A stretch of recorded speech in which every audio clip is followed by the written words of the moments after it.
We're back. Darren Decker and I are taking you through some common troubleshooting issues that we see when we're out talking to Agilent customers. The more you know about how to maintain your GC, the less trouble-filled your life will be. Well, at least your GC life. We're going to talk now about split peaks. Darren? Split peaks. Here's an example of what we're talking about. This is almost always injection related.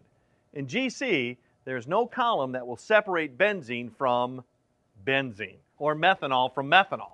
There's no light methanol and heavy methanol, fast methanol, slow methanol, pretty methanol, ugly methanol. So if you have two peaks for the same compound, somehow they entered the chromatographic process that way. Somehow it was injected twice, which means you have an inlet injector issue. General inlet maintenance, which is something that should always be considered, will usually correct the problem. There are a few exceptions we've seen, and we'll go through those as well, but most of the time, it's an inlet problem. If doing manual injections, it's important to inject your sample smoothly and consistently. Using an erratic movement when you inject your sample may cause splitting. Using an autosampler should get rid of this. If you've inserted the column the wrong distance into the inlet, you could see split peaks. Remove the column and check the distance. For proper column installation, see this link. Now, if you're using a different solvent to extract your sample than your final dilution solvent, you could see peak splitting. This is especially true for splitless injections. You'll notice this issue more often when using solvents with large differences in polarity or boiling points. The solution is to switch to a single solvent if possible, or perhaps use a retention gap. I've seen this solve the problem in several cases. Also, for splitless and on-column injection, split peaks can occur if your sample is not focused enough.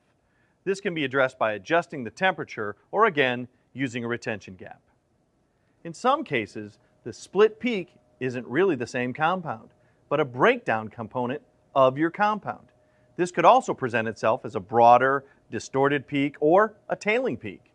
What has happened is the inlets become dirty, and this is helping the breakdown. Again, inlet maintenance should correct this if you weren't having the problem before.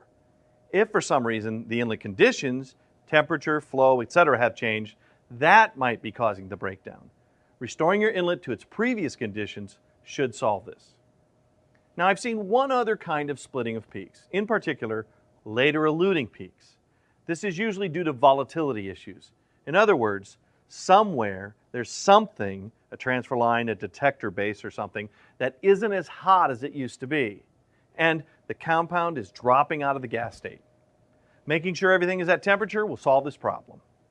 So, we've covered the common causes of split peaks.